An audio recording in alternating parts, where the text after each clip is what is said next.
몇 년 전에 제가 어떤 그 신문 기사를 보았는데 거기에 이제 대학생이 이제 주식을 해가지고 수백억을 벌었다 그래요. 그래서 이제 그 기사를 났는데 단순히 이제 대학생이 주식 투자해서 돈 벌었다라는 것 때문에 그 기사가 난 게 아니라 그 학생이 그 번 돈을 가지고 굉장히 기부를 많이 했어요. 그래서 이제 특별히 이제 장학기금을 6개나 만들었고요.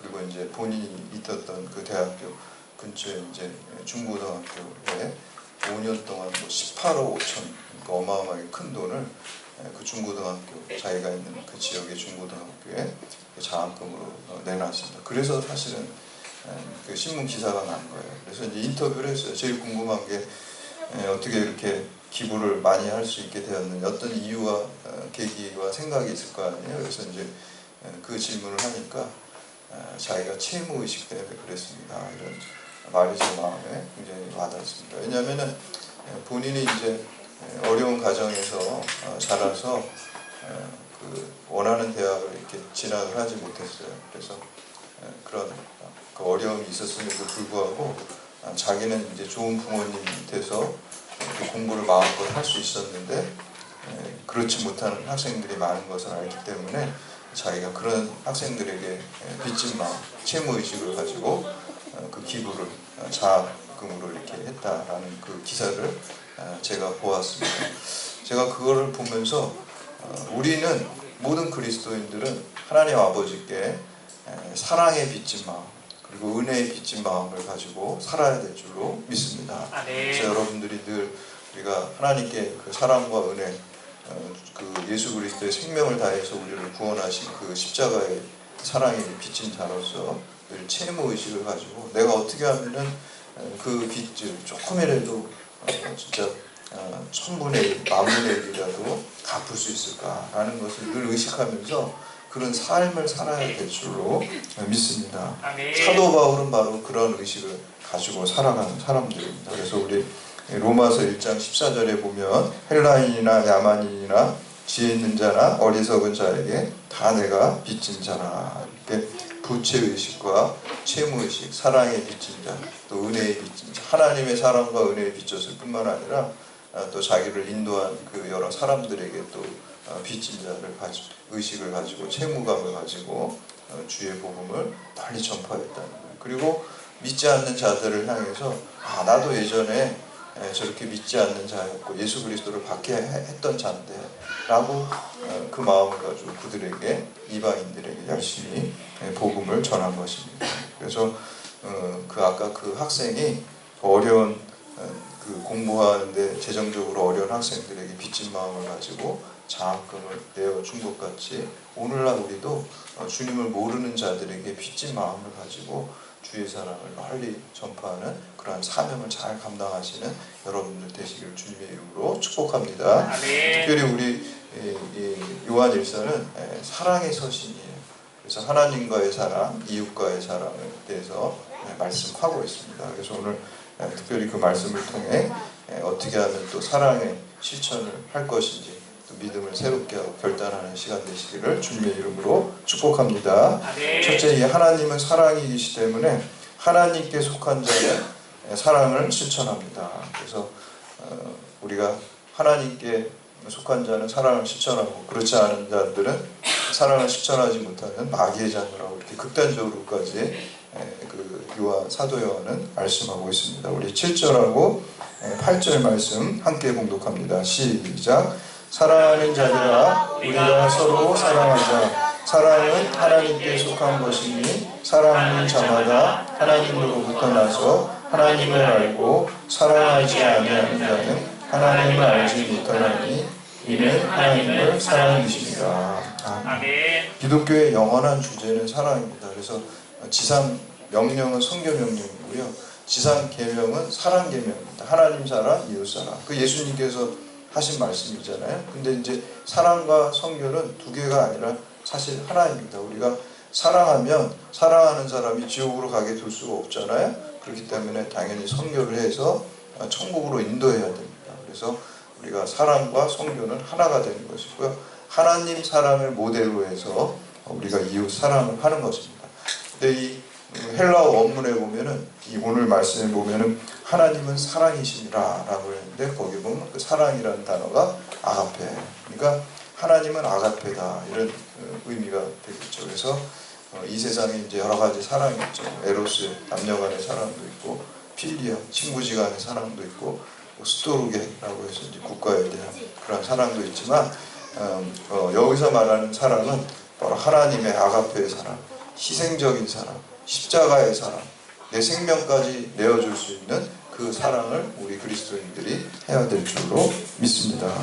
그래서 이 사도 요한은 우리가 요한복음을 기록했을 때 예수님에 대해서 정의를 아주 그냥 딱딱딱 잘 내렸어요. 특히 이제 7가지 에고 에이미, 나는 누구다 라고 했을 때 7가지를 말했죠. 나는 하늘에서 내려오는 산떡이다. 그리고 나는 세상의 빛이다.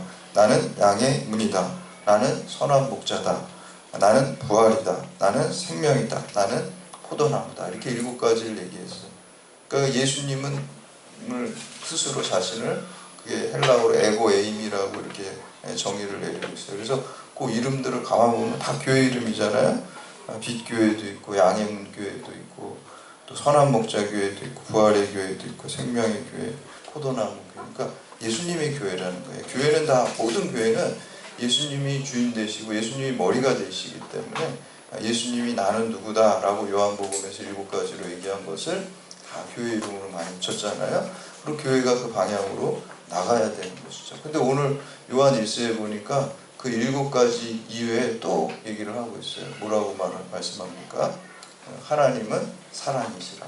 우리 4장 8절에. 그래서 우리가 사랑의 하나님인 걸 알죠. 그렇지만 이렇게 요한 1서 오늘 말씀처럼 4장 8절의 말씀처럼 하나님은 사랑이시다 이렇게 직접적으로 얘기하는 본문은 여기 한문대로. 근데 이 말씀에 누가 은혜를 받았냐면 돌아가신 옥하는 목사님이 이 말씀에 은혜를 받았어요. 그래서 교회 이름을 사랑의 교회라고 지은 거예요. 그래서 하나님은 사랑이시라. 그 교회 앞에 지나가면은 제가 가끔 거기 이렇게 지나가면 그 벽면에 써 있어요. 하나님은 사랑이시다. 이게 이제 오늘 말씀이잖아요. 오늘 본문 말씀에 요한일서 4장 8절 말씀이에요. 하나님은 사랑이시다. 사랑의 하나님에 대해서 전하는 것을 볼 수가 있습니다. 예전에 그 마이클 볼튼이라는 그 사람의 노래 중에 Love is Wonderful Thing 이라는 노래가 있어요. 가사가 참 재밌어요. 그래서 새가 왜 하늘을 나르냐? 새니까 하늘을 나르는 거예요. 물고기가 왜 바다에 헤엄치냐? 물고기니까 헤엄치는 거예요. 그리고 나는 왜 너를 사랑하니까? 나는 나니까 너를 사랑한다는 그럼 우리 하나님의 자녀들은 뭐예요? 하나님의 자녀니까 사랑해요. 우리 존재 자체가 새는 그냥 나는 거예요. 그 존재가. 그리고 물고기의 존재 자체가 물고기를 바닷속을 헤엄치는 거예요. 우리 그리스도인들은 존재 자체가 예수 생명에 기반한 존재이기 때문에 하나님에 속한 자이기 때문에 우리가 사랑하는 존재가 될 줄로 믿습니다. 아멘. 여러분 만약에 우리가 사랑하지 않으면 우리가 하나님에 속한 자가 아니에요. 여러분의 소속이 어딘지를 알려면 여러분이 사랑하는 자냐 사랑하지 않는 자냐 이렇게 2가지로 나눌 수가 있습니다. 우리가 지난 시간에 더 극단적으로 이 사도 요한이 얘기하죠. 사랑하는 자는 그 소속이 하나님께 속한 자고 사랑하지 않는 자는 마귀에게 속한 자. 아주 그냥 이분법적으로 솔직히 이분법적으로 얘기하는 거를 현대인들은 싫어하잖아요. 근데 성경에 보니까 딱 이분법적으로 얘기해요. 하나님의 사랑을 실천하는 자는 하나님의 자녀고 빛의 자녀고 실천하지 않는 모든 사람은 하나님에 속하지 않은 어둠의 자녀다 라고 말씀하고 있습니다. 2번째는 하나님께서 우리를 먼저 사랑하셨기 때문에 우리가 서로 사랑하는 것이 마땅하다. 하나님께서 십자가에서 독생자 예수 그리스도를 주기까지 우리에게 먼저 찾아오셨고요. 성신에서. 그리고 또 우리를 이게 그 사랑을 보여주셨기 때문에 그 사랑에 대한 응답으로서 우리가 사랑하는 거예요. 그래서 하나님 사랑이 먼저인 이유가 하나님이 나를 사랑하신 생명을 주시기까지 사랑하신 그 사랑에 대해서 받아서 내가 하나님을 사랑하는 그 마음으로 그 아가페 사랑으로 이웃을 사랑하는 거예요. 그래서 우리가 이웃 사랑으로 하나님 사랑을 드러내야 될 줄로 믿습니다. 예전에 어떤 그 드라마에 보니까 추적자라는 좀 드라마에 보니까 거기 보니까 이제 그 장인이 굉장히 권력을 가진 사람이고 또 사위가 또 이제 사위도 막 정치적으로 야망이 있는 사람. 한 집에 사는데 장인하고 사위가 한 집에 사는데 장인은 아래층에 살고 사위는 위층에 살아요. 근데 장인의 신조가 뭐냐면 나는 절대 먼저 찾아가지 않는 사람이 되겠다 이거예요. 먼저 찾아가는 사람이 뭐예요? 아쉬운 사람이 먼저 찾아가죠. 부탁하고 찾아가죠. 그러니까 자기는 힘 있고 돈 있고 권력 있는 사람이 돼서 절대 남한테 먼저 찾아가지 않아요. 남들이 나한테 먼저 찾아와서 아유 뭐 회장님 뭐 해주세요 뭐 해주세요. 심지어 자기 자식한테까지 사위한테도 그 신경전을 벌이느라고 먼저 안 찾아가. 그러니까 먼저 찾아오면 그 사람이 나한테 이제 수그린다라고 생각을 그런 신조를 가지고 있는 사람이에요. 근데 제가 이렇게 종교 다른 종교들을 이렇게 보면서 이번 학기 이제 제가 연세대학교에서 대학원에서 종교와 강의를 하는데 이제 이번 학기에 이제 종강을 하니까 지금 세계 종교를 다 지금 학생들하고 배웠어요. 이제 깨달은 게 있어요. 세계 종교를 이렇게 보니까 우리가 원시 종교, 세계 종교가 있는데 뭐 무슨 뭐 어떤 애니미즘이나 원시인들 하는 종교는 빼고 세계 종교는 뭐 성문화된 경전이 있다든지 도덕적 체계가 있다든지 그 세계 종교만 다뤘는데 지역이 세 개예요. 세계 종교. 그러니까 인도에서 발생한 종교가 있고 중동에서 발생한 종교가 있고 우리 동아시아에서 발생한 종교가 있는데 인도에서 이제 제일 먼저 발생한 힌두교가 역사적으로 제일 먼저 됐고 오래됐거든요. 힌두교, 불교, 자이나교, 시크교라는 게 인도 쪽에서 이렇게 발생한 종교들이 있고 또 우리 중동에서 기독교도 사실 중동에서 발생한 종교잖아요. 그 앞에 이제 조로아스터교라는 게 있고 유대교, 기독교, 이슬람교가 이제 중동에서 발생하고 우리 동아시아에는 유교, 도교, 또 일본의 신도교, 우리나라에는 이제 천도교, 동학이라는 게 이렇게 있습니다. 그래서 이 세 지역에서 발생한 종교들을 이렇게 같이 이제 학생들하고 이번에 이렇게 보면서 제가 깨달은 게 있어요. 다른 종교들하고 비슷한 생각들이 많이 기독교에도 있는데요. 다른 종교에 전혀 없는 게 있어요. 신이 인간을 찾아온 종교는 기독교밖에 없어요. 다른 종교는 다 인간이 신한테 찾아. 아까 그 회장님처럼 신이 갑이잖아요. 인간은 을이란 말이에요. 그러니까 을이 갑을 다 찾아가서 부탁하고 뭐 좀 도와주세요 하지. 갑이 을을 찾아와가지고 이렇게 하는 종교는 기독교밖에 없어요. 또 한 가지 특징이 뭐냐면 다른 종교를 다 이렇게 공부하다 보니까 은혜라는 개념이 다른 종교에는 없더라고요. 그러니까 다 자기 업보예요. 자기 인과관계예요. 자기가 뭘 선을 해서 천국 가고 좋은데 뭐 극락을 갔든지 좋은 데로 가는 거지 내 공로로 가는 것이지 뭐 하나님의 은혜로 십자가에 있는 이런 건 없어요. 그래서 기독교가 은혜의 종교인 줄 믿습니다. 유일합니다. 그리고 기독교만이 사랑하기 때문에 인간을 찾아온 종교. 어느 종교에도 그런 건 없어요. 기독교만이 우리 인간에게 다가오고 인간에게 사랑을 주시는 그러한 종교가 됩니다. 그래서 여러분 연인 사이에도 싸우게 되면은 누가 먼저 사과하고 누가 먼저 찾아가고 누가 먼저 전화합니까? 남자가 하나요? 여자가 먼저 하나요? 그렇죠. 더 사랑하는 사람이 먼저 연락합니다. 더 사랑하는 사람. 더 사랑하는 사람이 저자세대는 먼저 찾아가요. 하나님이 우리를 더 사랑합니까? 우리가 하나님 더 사랑합니까? 하나님이 우리 더 사랑하세요. 그래서 저자세가 지는 거예요. 우리 말에도 자식이 이기는 부모 없다. 그런 속담이 있죠. 거기도 기독교 진리가 담겨 있어요. 그 속담에도. 우리 속담에 기독교 진리가 있는 거 많이 있습니다. 뭐 말이 씨앗이 된다고 성육신이잖아요. 말씀이 육화되는 거잖아요. 사실.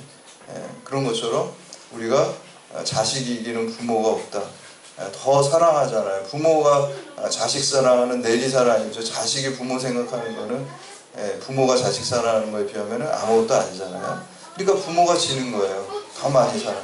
근데 우리 하나님 아버지도 우리를 더 많이 사랑하시니까 우리를 그냥 내버려 둘 수가 없으니까 우리를 찾아오시고 또 우리에게 다가오시고 목숨까지 내어주시는 그러한 사랑을 하신 줄 믿습니다. 그래서 우리가 하나님께서 우리를 먼저 사랑하셨기 때문에 사랑의 이니셔티브를 하나님께서 우리에게 주셨기 때문에 우리가 거기에 반응해서 사랑해야 될 줄로 믿습니다. 그러니까 그 세상은 갑이 을한테 갑질하잖아요. 세상은. 그러나 기독교에는 어떻게 돼요? 내가 만약에 혹시 갑의 위치에 있다 그러면은 야 내가 하나님 축복 받은구나. 저 어려운 사람들을 의리라고 소위 생각하는 사람들을 내가 잘 사랑으로 섬겨서 주님께 돌아오게 해야 되겠구나. 이런 사명이 불타야 될 줄로 믿습니다. 예수님께서 하나님이시니까 갑 중에 갑이시잖아요. 우리는 을 중에 을인 죄인이잖아요. 근데 갑 중에 갑이신 하나님께서 우리를 위해서 제자들의 발도 씻겨주시고 십자가에서 죽으셨단 말이죠. 그래서 기독교의 사랑은 늘 예수님이 보여준 그 사랑처럼 겸손하게 우리가 늘 섬기는 그러한 자가 되어야 될 줄로 믿습니다. 그래서 우리 9절에서 11절까지 말씀 함께 봉독합니다. 9절에서 11절 시작. 하나님의 사랑이 우리에게 이렇게 나타난 바 되었으니 하나님이 자기의 독생자를 세상에 보내심은 그로 말미암아 우리를 살리려 하심이라.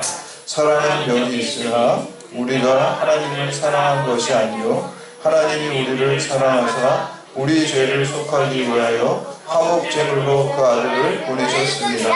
사랑하는 자들아, 하나님이 이같이 우리를 사랑하셨은즉 우리도 서로 사랑하는 것이 마땅하니라. 아멘. 하나님이 우리를 먼저 사랑하셨단 말이에요. 거기에 우리가 응답하는 거예요. 하나님의 그 아가페 사랑, 십자가 사랑에 우리가 응답해서 하나님을 사랑하고 그 사랑의 증거로서 이웃을 우리가 하나님의 사랑으로 사랑해야 될 줄로 믿습니다.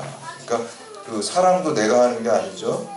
사랑의 생산자는 예수 그리스도입니다.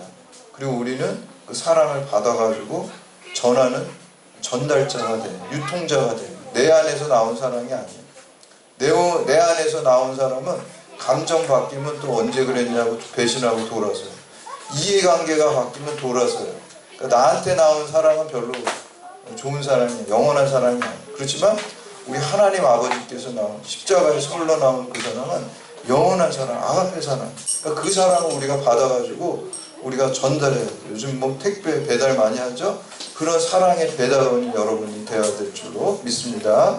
마지막으로 세 번째는 사랑 안에 거하는 자는 하나님 안에 거하는 것입니다. 우리 12절 말씀 함께 봉독합니다. 12절 시작. 어느 때나 하나님을 본 사람이 없을 때 만일 우리가 서로 사랑하면 하나님이 우리 안에 거하시고 그의 사랑이 우리 안에 온전히 이루어지느니라. 아멘. 아멘. 믿지 않는 사람은 하나님이 누구신지도 잘 몰라요. 그런데 하나님을 알 수 있는 방법이 있어요. 믿는 우리들이 그 사랑을 보여주면 아, 저런 사랑도 있구나 하고 이 주님께로 하나님께로 초대될 줄로 믿습니다. 그러니까 우리가 잘해야 돼. 믿지 않는 사람이 믿음으로 초대되는 것은 무슨 기독교 교리를 배워가지고 초대되는 게 아니에요. 그리스도인들이 어떻게 행동하는지 그거를 보고 또 그 사랑을 보고 초대되는 거예요. 그래서 우리가 세상에서 초대하고 전도하고 관계 전도할 때 늘 모범적으로 살고 희생적으로 사랑하면서 양보하면서 뭔가 믿지 않는 사람과 다른 모습을 보여주면서 그것이 바로 사랑하는 삶. 사랑하면 그게 다 되잖아요. 양보도 사랑하면 될 수 있는 거고 희생도 사랑하면 될 수 있는 것이고 또 진실한 것도 사랑하면 될 수 있는 것이잖아요. 그러니까 하나님 사랑을 우리가 여기서 보여줄 때 믿지 않는 사람들이 주님께 돌아오고 구원의 역사가 일어나게 될 줄로 믿습니다.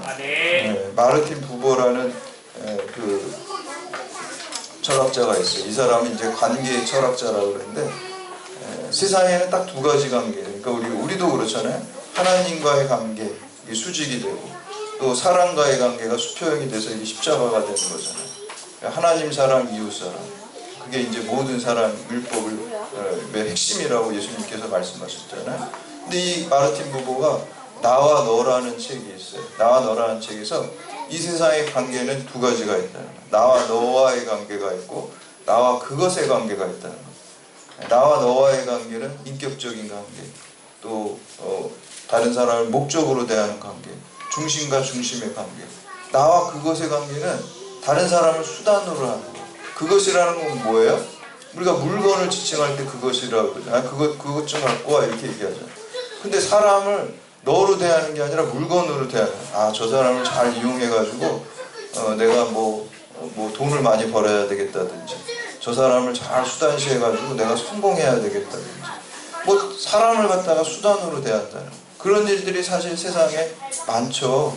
다른 사람을 인격적으로 목적으로 대하는 게 아니라 그냥 수단으로 사람을 대한다는 거예요.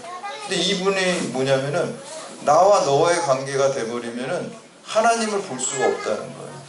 나와 너의 관계가 되어야지만 인격으로 대하고 사랑으로 대하고 그래야지만 그 연장선상에서 영원한 너 하나님을 볼 수 있다라고 얘기를 합니다. 그래서 우리가 세상에서 혹시 의식적이건 무의식적이건 다른 사람을 대할 때 목적으로 대하지 않고 수단으로 대해야 돼요.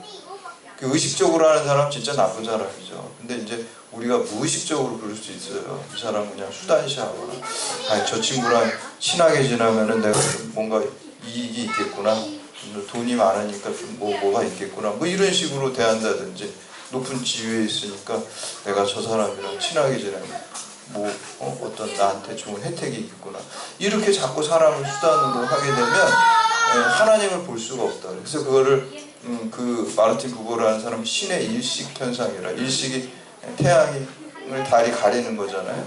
그래서 그런 잘못된 관계 속에서 다른 사람을 물건처럼 수단으로 대하는 관계 속에서 하나님의 사랑을 발견할 수 없다는 거예요. 그래서 우리가 모든 사람을 대할 때 성경에 보면 뭐라 그래요? 지극히 작은 소자 하나한테 한 것이 나한테 한 것이라 그랬어요. 그러니까 예수님 대하듯이 모든 사람 한 영혼 한 영혼이 천하보다 귀한데 그 영혼을 위해서 우리가 목적으로 대할 때 그 연장선상에서 우리가 하나님을 경험하고 하나님을 만나게 될 줄로 믿습니다. 그것이 하나님 안에 거하는 것입니다. 우리 13절에서 15절까지 말씀 함께 공독합니다. 13절 15절 시작. 그의 성령을 우리에게 주심으로 우리가 그 안에 거하고 그가 우리 안에 거하시는 줄을 아니라. 아버지가 아들을 세상에 구주로 보내신 것을 우리가 보았고 또 증언하노니 누구든지 예수를 하나님의 아들이라 시인하면 하나님이 그의 안에 거하고 그도 하나님 안에 거함이니라. 아멘. 우리가 예수님을 주님으로 고백하고 또 입술로 시인하면 하나님이 우리 안에 계셔요. 지금 여러분도 예수 그리스도를 구주로 믿고 또 고백하고 또 세례 받고 이렇게 하셔가지고 여러분 안에 지금 주님이 계셔요. 예수님이 계셔요. 근데 예수님의 육체가 막 들어와서 계신 게 아니라 예수님의 영이신 성령으로 우리 안에 계세요. 지금 우리 안에 지금 여러분 안에 성령님이 계세요. 성령님이 계시다는 건 예수님이 계시다는 거예요. 여러분 안에 성령이 내주하신다는 거예요. 근데 이 성령이 침체가 될 수도 있고 충만할 수도 있어요. 근데 그거는 여러분의 자유의지에 달렸어요. 어떻게 하면 성령이 충만해질까요? 이렇게 예배의 자리에 열심히 나오시고 기도의 자리로 말씀의 자리로 여러분들이 열심히 나와가시면 성령 충만해집니다. 성령 충만할 때 하나님의 역사가 일어나고 하나님의 일이 일어나요. 근데 여러분이 귀찮아가지고 예배도 안 가고 찬양도 안 부르고 그리고 말씀도 안 보고 이렇게 하면 어떻게 돼? 성령이 내주하시지만 성령이 침체가 있어요. 그러면 성령의 역사가 될 수가 없어요. 그래서 우리가 다 사실은 성령 세례를 받았기 때문에 성령이 내주거든요. 그래서 성령에 있어서 우리가 세 가지로 생각해. 성령의 세례와 성령의 내주와 성령의 충만함이 있어요. 세례는 평생 몇 번 받나요, 여러분? 한 번 받죠? 그리고 세례는 언제 받나요? 처음 믿을 때 받나요? 그냥 나중에 장로님 되고 뭐 이렇게 목사님 될 때 받나요? 처음 믿을 때 하는 거예요. 그러니까 성령 세례도 처음 여러분이 예수를 구주로 영접했다는 거는 여러분이 성령 세례를 받은 거예요. 물론 이제 어떤 다른 은사주의 교단에서는 물 세례 받았는데 성령 세례 아직 안 받았어 이렇게 얘기하는데 사실 그거는 성령 세례가 아니라 성령 충만하는 거 안 받았다는 얘기예요. 우리는 여러분들 성령 세례 다 받은 거예요. 받았기 때문에 이 자리에 계신 거예요. 예수를 구주로 믿고 마음으로 믿고 고백하는 성령이 임재했고 성령의 세례를 받은 거예요. 그리고 성령이 여러분 안에 내주하세요. 과제가 뭔가요? 이제 성령 충만함이 과제입니다. 성령 충만함. 그래서 여러분들이 말씀과 기도와 예배와 찬양과 그리고 성령 충만함을 늘 간구하시기를 축복합니다. 성령 충만하게 해주세요. 이렇게 기도를 매일 하셔야 돼요. 그래서 충만해져야지 주의 일을 할 수 있게 되는 것입니다. 그래서 이제 성령 충만해지는 비결은 뭐예요? 자꾸 막 주님 앞으로 나아가는 거예요. 주님 앞으로 어떻게 나가요? 보이지도 않는 주님을 말씀의 자리로 나가는 거예요. 찬양의 자리로 나가는 거예요. 기도의 자리로 나가니까 자꾸 기도와 말씀 자리로 매일매일 여러분이 성경 읽고 큐티하고 그게 자꾸 주님 만나는 거예요. 어떤 청년이 있었는데 어떤 자매가 마음에 들었어요. 너무 사랑해서. 그래서 막 가가지고 대시해가지고 막 프로포즈도 하고 그랬는데 그 자매는 거들떠도 안 보고 다 거절했어요. 근데 이 청년이 그 속담을 생각했어요. 10번 찍어서 안 넘어가는 나무는 없다. 그런 이제 속담을 생각해가지고 그래 10번 찍어서 안 넘어가는 나무 없이 내가 계속해서 대시해야지. 그래가지고 어떤 결심을 했냐면 내가 매일매일 편지를 사랑의 편지를 마음을 담아서 써야 되겠다. 그래서 편지를 썼어요. 하루에 한 통씩 썼어요. 그래가지고 그 청년이 아주 귀족인데 약간 자기 하인 같은 애한테 시켜가지고 편지를 막 줬어요. 그래가지고 한 1년 동안 편지를 계속 줬어요. 드디어 결혼을 하게 됐어요. 결혼을 드디어 하게 됐어요. 근데 문제는 그 편지를 쓴 그 청년하고 결혼하는 게 아니라 편지를 전달해 준 사람하고 결혼하게 됐어요. 편지를 왜 그랬을까요? 매일 만났으니까 매일 만났잖아요. 편지 전달해 주느라고 매일 만났잖아요. 그러니까 뭐가 중요해요? 사랑은 맨날 만나야 돼요. 그게 중요해요. 떨어져 있으면은 우리가 아웃 오브 사이트, 아웃 오브 마인드라는 말이 있죠. 눈에서 멀어지면 마음도 멀어진다는 거죠. 하나님도 마찬가지. 우리가 하나님 맨날 만나야 돼요. 맨날 만나는 게 뭐라 그랬어요? 말씀의 자리로 나오고 기도의 자리로 나오고 맨날 하나님 만나야지 그 사랑이 돈독해지죠.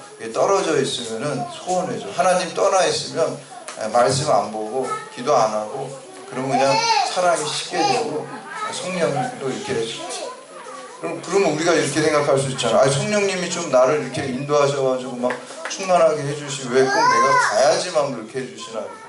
성령님은 인격적인 분이세요. 인격적인 분은 뭐예요? 강제로 끌고 가지 않는 거예요. 그냥 나한테 맡기시는 거예요. 그래서 우리가 성령님께 나아갈 때 우리의 성령의 충만함을 부어주시게 되는 것입니다. 우리를 막 그냥 끌고 가지 않는다는 거. 우리가 요청할 때 도와주세요. 보혜사 성령님 이렇게 할 때 주님께서 역사하시는 것입니다. 우리 16절 말씀 함께 봉독합니다. 16절 시작. 하나님이 우리를 사랑하시는 사랑을 우리가 알고 믿었노니 하나님은 사랑이시라. 사랑 안에 거하는 자는 하나님 안에 거하고 하나님은 그 안에 거하느니라. 아멘. 우리가 하나님의 사랑을 우리가 알고 그 사랑을 믿고 사랑을 실천하는 자가 하나님 안에 사는 것입니다. 그래서 요한복음 13장 35절에 너희가 서로 사랑하면 이로써 모든 사람이 너희가 내 제자인 줄 알리라. 그럼 아가페 사랑을 여러분 현장에서, 가정에서, 사회에서, 직장에서 실천하시기를 바랍니다. 그때 믿지 않는 자들이 저 사람들은 뭐지? 근데 이렇게 양보하고 성실하고 진실할까? 예수 믿는데 역시 예수 믿는 사람들은 다르구나. 그래서 주님께 인도되는 그러한 전도가 되어야 될 줄로 믿습니다.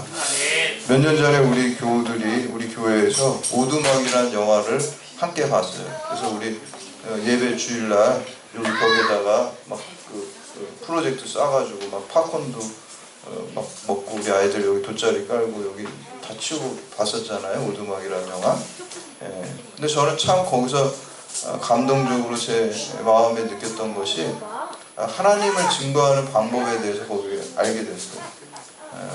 우리가 보이는 그 물질은 물리적인 증명을 하는데 보이지 않는 하나님은 어떻게 세상 가운데 증거할까라는 것이 그 영화에 나오고 있어요. 그게 실화를 바탕으로 만든 영화잖아요.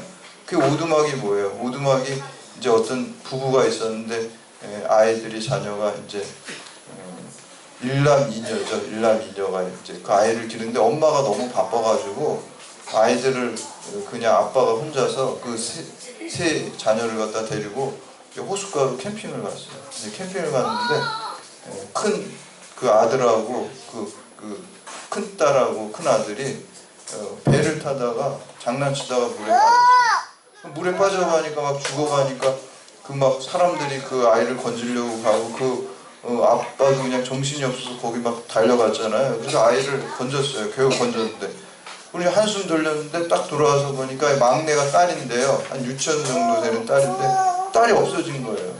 그 아이 그 큰 애들 물에 빠진 거 건지다가 정신 빠뜨리는 바람에 아이가 없어요. 막내 딸이 없어졌어요. 난리가 났죠. 그래서 막 여기저기 찾고 그랬는데 못 찾아서 경찰에 신고하고 그랬는데 나중에 그 아이의 피 묻은 옷이 발견된 것이 산속에 오두막이었어요. 그래서 오두막이에요. 그 오두막이라는 자리가 어떤 자리입니까? 상처의 자리예요. 아주 비극의 자리예요.